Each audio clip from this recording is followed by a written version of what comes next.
Albert Einstein का नाम आते ही हम सब के मुंह पर उनके लिए बस एक ही शब्द आता है, वो है जीनियस। इतने जीनियस कि हज़ारों साइंटिस्ट का मिलाकर दिमाग एक तरफ और आइंस्टीन के अकेले का दिमाग एक तरफ।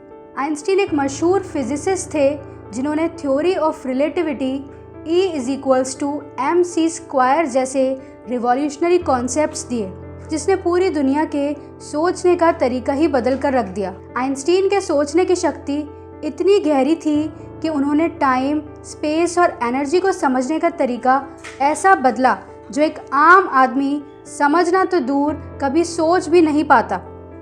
इसी वजह से आइंस्टीन को नोबेल प्राइज से सम्मानित भी किया गया।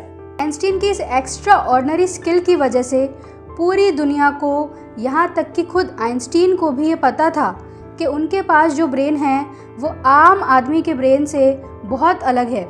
इसी वजह से मरने से पहले आइंस्टीन की ये ख्वाहिश थी कि उनके बॉडी पार्ट्स पर कोई रिसर्च ना हो और उनके शरीर को जला दिया जाए। पर वो कहते हैं ना, होनी को कौन टाल सकता है। 18 अप्रैल सन 1955 वो दिन था जब आइंस्टीन ने इस दुनिया को अलविदा कहा। मरने की वजह जानने के लिए जब उनकी बॉडी का प्रिंसटन हॉस्पिटल में पोस्टमार्टम किया गया तो पोस्टमार्टम करने वाले पैथोलॉजिस्ट डॉक्टर थॉमस हार्वे ने चुपके से आइंस्टीन के ब्रेन को उनके शरीर से निकाल लिया और इस ब्रेन को लंच बॉक्स में रखकर वहाँ से भाग गया। पैथोलॉजिस्ट ने ऐसा इसलिए किया क्योंकि उसे ये जानने की बहुत अधिक जिज्ञासा थी कि जीनियस आइंस्टीन के ब्रेन में आखिर ऐसा क्या है जो इनके सोचने और समझने की क्षमता को इस हद तक एक्स्ट्रा ऑर्डिनरी बनाता है। पैथोलॉजिस्ट थॉमस हार्वे ने आइंस्टीन के ब्रेन को चुरा तो लिया था, पर उसे ये अच्छे से पता था कि उसकी इस हरकत का क्या अंजाम होने वाला है, और असल में हुआ भी ठीक वैसा ही। थोड़े दिनों के बाद जब प्रिंसटन हॉस्पिटल को डॉक्टर हार्वे की इस हरकत के बारे में पता चला तो हार्वे को तुरंत ही जॉब से निकाल दिया गया। ऐसा नहीं था कि हार्वे ने आइंस्टीन का ब्रेन चोरी करते ही उस पर ऑफिशियल रिसर्च शुरू कर दी थी, बल्कि आइंस्टीन के बेटे से ब्रेन रिसर्च करने की परमिशन मिलने तक उनके ब्रेन को डॉक्टर हार्वे ने प्रिजर्व करके रखा था। और आपको जानकर हैरानी होगी कि हार्वे ने आइंस्टीन के ब्रेन को पूरे 23 सालों तक संरक्षित करके रखा। हालांकि डॉक्टर हार्वे ने ब्रेन की पर्सनल एनालिसिस और फोटोग्राफी तो ब्रेन चोरी करने के कुछ ही दिनों बाद से शुरू कर दिए थे। आपको जानकर ये भी आश्चर्य होगा कि हार्वे ने आइंस्टीन के ब्रेन की डिटेल्ड माइक्रोस्कोपिक एनालिसिस करने के लिए उनके ब्रेन के 240 टुकड़े किए थे और इन 240 टुकड़ों को अलग अलग जार में प्रिजर्व करके रखा। बाय प्रोफेशन डॉक्टर हार्वे एक पैथोलॉजिस्ट थे जिन्हें सिर्फ बॉडी का पोस्टमार्टम करना ही आता था। किसी भी बॉडी पार्ट की डिटेल में रिसर्च करना उनके बस की बात नहीं थी। इसीलिए डॉक्टर हार्वे ने आइंस्टीन के ब्रेन के टुकड़ों को दुनिया भर के अलग अलग बेस्ट न्यूरोपैथोलॉजिस्ट के पास भेजा ताकि ब्रेन के अलग अलग टुकड़ों की बेहतरीन तरीके से डिटेल में रिसर्च की जा सके। सन 1985 में यानी आइंस्टीन के ब्रेन की चोरी होने के लगभग 30 साल बाद पहली बार उनके ब्रेन पर एक स्टडी पब्लिश हुई, जिसके बाद साल 2012 तक अलग अलग साइंटिस्ट द्वारा रिसर्च रिपोर्ट्स पब्लिश होती रही, जिन सब में बताया गया कि आइंस्टीन का ब्रेन एक नॉर्मल इंसान के दिमाग से बहुत अलग था। सबसे पहले जब डॉक्टर हार्वे ने आइंस्टीन के ब्रेन का वज़न किया था तो वो 1230 ग्राम था, जबकि एक आम आदमी के दिमाग का वज़न 1400 ग्राम होता है। बाद में जब इस बात की रिसर्च की गई तो सामने आया कि आइंस्टीन के ब्रेन की लाइनिंग काफ़ी पतली थी, जिसकी वजह से इनके दिमाग में काफ़ी ज़्यादा न्यूरॉन्स थे। न्यूरॉन्स के अच्छे फ्लो होने का मतलब है मैथमेटिकल कैलकुलेशन की पावर बहुत स्ट्रॉन्ग होना।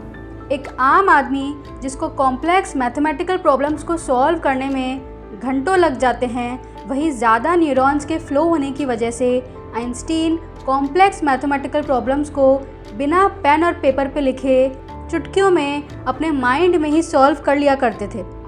आइंस्टीन के ब्रेन में न्यूरॉन्स ज़्यादा होने की एक और इम्पॉर्टेंट वजह थी, वो थी उनके दिमाग में ग्लियल सेल्स की संख्या एक आम आदमी के दिमाग से बहुत ज़्यादा थी। ग्लियल सेल्स वो सेल्स होते हैं जो न्यूरॉन्स को नरिश करने का काम करते हैं, जिससे न्यूरॉन्स की प्रॉपर फंक्शनिंग हो सके। ग्लियल सेल्स के ज़्यादा होने की वजह से ही आइंस्टीन के दिमाग में बनने वाले सिनेप्टिक कनेक्शंस यानी न्यूरॉन्स के बीच में कनेक्शन काफ़ी स्ट्रॉन्ग थे, जिसकी वजह से आइंस्टीन का दिमाग बहुत तेज़ दौड़ता था। इसके अलावा रिसर्च में आइंस्टीन के ब्रेन का कॉर्पस कैलोसम एक नॉर्मल इंसान के कंपैरिजन में काफ़ी ज़्यादा बड़ा पाया गया।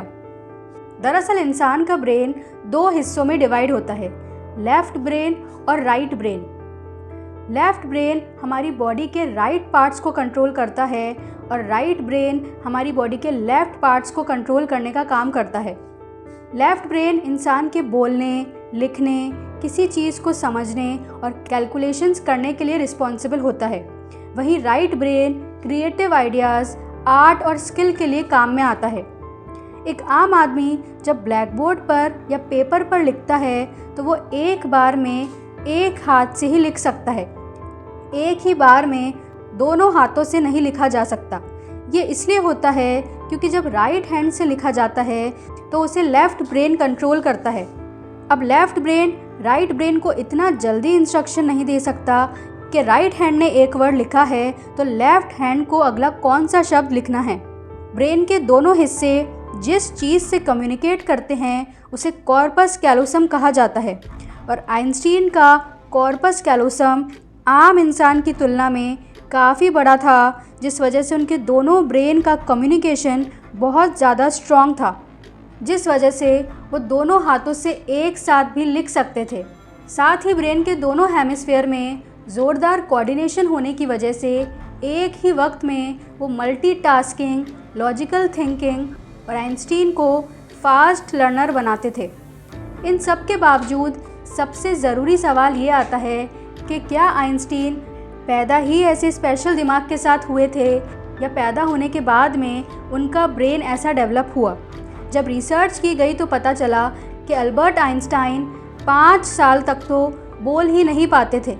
उनके माता पिता को भी इस बात की चिंता रहती थी कि वो अन्य बच्चों की तुलना में देर से बोलना शुरू कर रहे हैं। बोलना शुरू करने के बाद भी आइंस्टीन अकेले रहना ही पसंद करते थे और हमेशा अपनी ही सोच में डूबे रहते थे। स्कूल में वो एक एवरेज स्टूडेंट ही थे, लेकिन मैथ्स और फिज़िक्स में उनकी गहरी रुचि थी। उन्हें रट कर पढ़ाई करना पसंद नहीं था और वे स्वतंत्र रूप से सोचने में विश्वास रखते थे। उनको चीज़ें मेमोराइज नहीं होती थी, यहाँ तक कि मैथ्स की टेबल भी उन्हें याद रखने में बड़ी दिक्कत आती थी।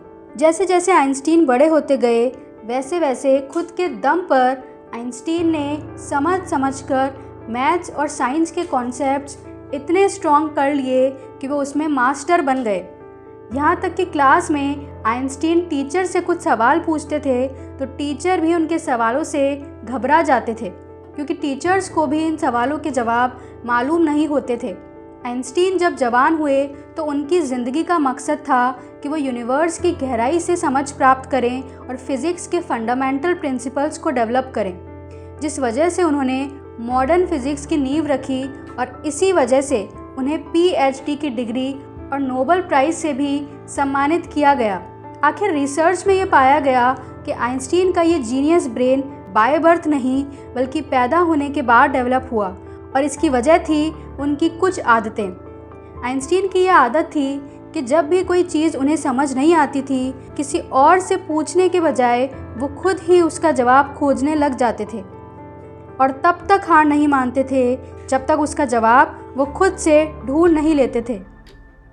बचपन से इसी आदत की वजह से उनका ब्रेन भी उसी हिसाब से डेवलप होता गया। आइंस्टीन के ब्रेन पर की गई रिसर्च से हमें ज़िंदगी में बहुत कुछ सीखने को मिलता है। बचपन की क्यूरियोसिटी, इमेजिनेशन और परसिस्टेंस को बढ़ावा देना चाहिए, क्योंकि बचपन में चैलेंजेस के बावजूद आइंस्टीन ने अपने इंटरेस्ट को फॉलो किया और कभी भी हार नहीं मानी और यही क्वालिटीज़ आगे चलकर महत्वपूर्ण आविष्कार और सफलता का आधार बना। वीडियो अच्छी लगी हो तो चैनल को सब्सक्राइब कर लीजिए। Thanks for watching.